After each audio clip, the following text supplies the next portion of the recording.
Hey guys, welcome back at Sushma's life. उम्मीद है आप सभी बहुत अच्छे होंगे। देखिए, हम ना पूरी ज़िंदगी कुछ ना कुछ सीखते हैं, लेकिन जो मेरी लर्निंग अभी तक रही है, मैं 30+ हो चुकी हूँ और मुझे लगता है ना इन चीज़ों ने मेरी लाइफ में बहुत पॉजिटिव इम्पैक्ट किया है। आज मैं वो आप लोगों के साथ शेयर कर रही हूँ। The first thing is keep only essential things around you. देखिए, ये जो मेरी जर्नी है ना, ये बहुत इंटरेस्टिंग रही है। एक्चुअली जब शादी से पहले मेरी मदर को इतना शौक नहीं था घर वर सजाने का। हाँ, सफाई बहुत रखती थी, इतनी रखती थी कि हमें भी इरिटेशन होने लग जाते थे। उनको सफाई का इतना कीड़ा था कि घर एकदम साफ़ सुथरा होना चाहिए, हर चीज़ एकदम साफ़ सुथरी होनी चाहिए। लेकिन जब मैं शादी करके ससुराल आई, ठीक है, तो चीज़ें अलग होती है। डेफ़िनेटली दो अलग पर्सनालिटीज़ है तो चीज़ें अलग मिलेगी। अब घर में इतने सारे चीज़ें रखी हुई हैं जिनका मुझे लगता है कि कोई यूज़ भी नहीं था, लगता था मुझे, ठीक है, और हालांकि आज तक भी नहीं लगता उनका कि वो चीज़ें इतनी ज़रूरी थी जीवन में। तो जब जॉब करना शुरू किया तो प्रेशर ऑब्वियसली आपको मेंटली फिज़िकली थक भी जाते हो आप जब चीज़ें संभालते हो, और जब आप नया नया घर संभालना शुरू करते हो तो आपको इतनी आदत भी नहीं होती। तो मैंने वो चीज़ें हटानी शुरू कर दी जो मुझे लगता था कि अगर ये नहीं भी होगी तो इससे कोई बड़ा फ़र्क मेरे जीवन में पड़ेगा नहीं, बड़ा क्या फ़र्क ही नहीं पड़ेगा। तो जब वो चीज़ें मैंने हटाना शुरू किया तो ऐसा नहीं है कि फैमिली की तरफ से भी बहुत सारी चीज़ें निगेटिव आई। कई बार जो आपके क्लोज़ फैमिली मेम्बर्स होते हैं वो भी आकर कुछ बोल रहे हैं कि भाई, जैसे आपके घर में कुछ चीज़ें ऐसी रखी होती है, मुझे लगता है जिनका कोई औचित्य नहीं है। फ्रेंड, आपकी फैमिली का कोई मेम्बर है, उसके फ्रेंड का फ़ोटो है या कोई भी है, मुझे नहीं लगता इन चीज़ों का इतना औचित्य है आपके घर में वो चीज़ें हों। क्योंकि मैं इन चीज़ों को भी मानती हूँ कि हर चीज़ की अपनी एक वाइब होती है। तो उन चीज़ों का ना, जैसे कोई क्लोज़ फैमिली मेम्बर भी आ रहा है जिसने वो चीज़ इतने लंबे टाइम तक देखी है, तो वो एक नेगेटिव सा भी कभी बोल दिया, चलो ठीक है, इट्स ओके, मैं इतना सीरियस नहीं लेती। तो उस टाइम ऐसा भी होता था कि मेरे हस्बैंड कहते कि शाम तक जब मैं आऊँ ना, जैसे वो अपने वर्क प्लेस पे जाते थे, तो शाम तक मैं आऊँ तो ये सारी चीज़ें वहीं मिलना चाहिए। तो मैंने 2-4 बार सुना, फिर उन्होंने भी कहना छोड़ दिया।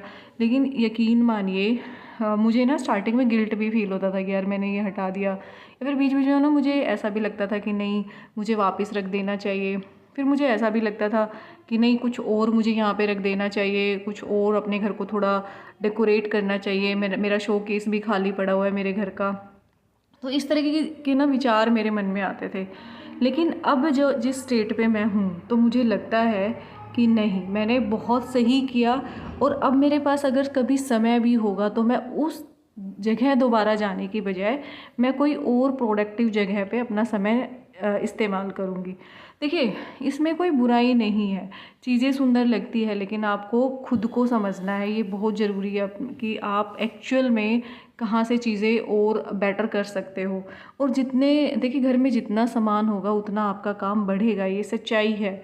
और इसमें कोई आप पूरा दिन सफाई करके, जब मान लो आपने अपना घर बहुत डेकोरेट किया हुआ है, आप पूरा दिन सफाई कर करके थक रहे हो, आपको स्ट्रेस फील हो रहा है, मेंटली स्ट्रेस हो रहा है, आपके अंदर चिड़चिड़ापन आ रहा है, तो क्या ही ज़रूरत है उन चीज़ों की?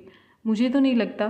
तो केवल उतनी चीज़ें अपने घर में रखें जिनसे जो आपके लिए बहुत ज़रूरी है, क्योंकि आप जीवन खुद के लिए जी रहे हो। आपके जीवन का लक्ष्य अपनी लाइफ बेटर बनाना होना चाहिए और दूसरों की लाइफ बेटर बनाना होना चाहिए, ना कि उन चीज़ों में समय निकालना। तो कहने का मतलब यही है, अपने आसपास उतनी ही चीज़ें रखें जितना ज़रूरी है। हाँ, आपके पास मेड है या आपके पास मतलब आपको शौक भी है और आप उस चीज़ को अफोर्ड भी कर सकते हो, और वो किसी भी तरह से आपको मेंटली फिजिकली और फाइनेंशियली पेन नहीं दे रही चीज़ें, तो आप करिए। Second point is giving attention elsewhere by skipping your own priorities. देखिए, अपनी जो मुख्य प्रायोरिटीज़ है, हम उनको छोड़कर कहीं और ध्यान देते हैं, कोई और जिम्मेदारी या काम करते हैं, तो वो चीज़ भी ना सही नहीं है। देखिए, मैं एक इंसिडेंट शेयर करना चाहूँगी। मेरे मास्टर्स के एग्ज़ाम थे और मास्टर्स के एग्ज़ाम में क्या हुआ कि किसी मेरे एक रिलेटिव के यहाँ शादी है, तो किसी फैमिली मेम्बर ने बोला कि आपको वहाँ जाना है। मैं चली गई, उस टाइम इतनी समझ नहीं थी। ओके, तो अब मैं ना तो मैं एग्ज़ाम की तैयारी कर पा रही हूँ ढंग से, ना मैं शादी एंजॉय कर पा रही हूँ। डेली शाम को मैं और मेरे हस्बैंड लड़ने लग रहे हैं किस चीज़ पे, कि मेरा एग्ज़ाम है, मेरे एग्ज़ाम में मैं यहाँ हूँ। क्योंकि आप पढ़ भी नहीं पा रहे हो, क्योंकि एक टाइम जब आप शादी के बाद स्टार्टिंग में क्या होता है, इंडियन फैमिलीज़ में बहुत ऐसा होता है कि आप रेगुलर स्टडीज़ नहीं कर पाते हो, कभी वो फ्लो नहीं बन पाता, ये ऐसा भाग्य भाग्यशाली बहुत कम लड़कियां होती हैं कि शादी के बाद भी वो उसी फ्रीडम से पढ़ पाए।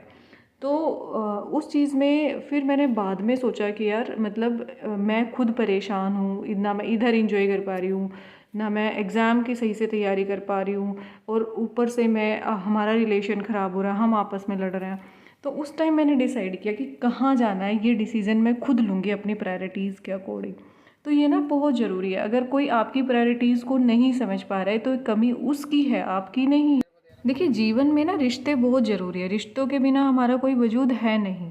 लेकिन ऐसा भी नहीं होना चाहिए कि आप मान लीजिए आपका एग्ज़ाम है या आपको कोई दूसरा बहुत ज़रूरी काम है जो जिसे आप चाह कर भी डिले नहीं कर सकते, तो आप उसको छोड़कर वहाँ जाएं किसी और की खुशी के लिए। क्योंकि यकीन मानिए, आपके आसपास जितने लोग हैं ना, इनमें से कोई एक या दो ही रिश्ता होगा जब आपको बहुत ज़रूरत होगी ना तो आपके लिए खड़ा रहेगा, या सही को सही और गलत के को गलत कहने की हिम्मत रखता है ना, वो कोई 100 में से एक या दो रिश्ते आपको मिलेंगे।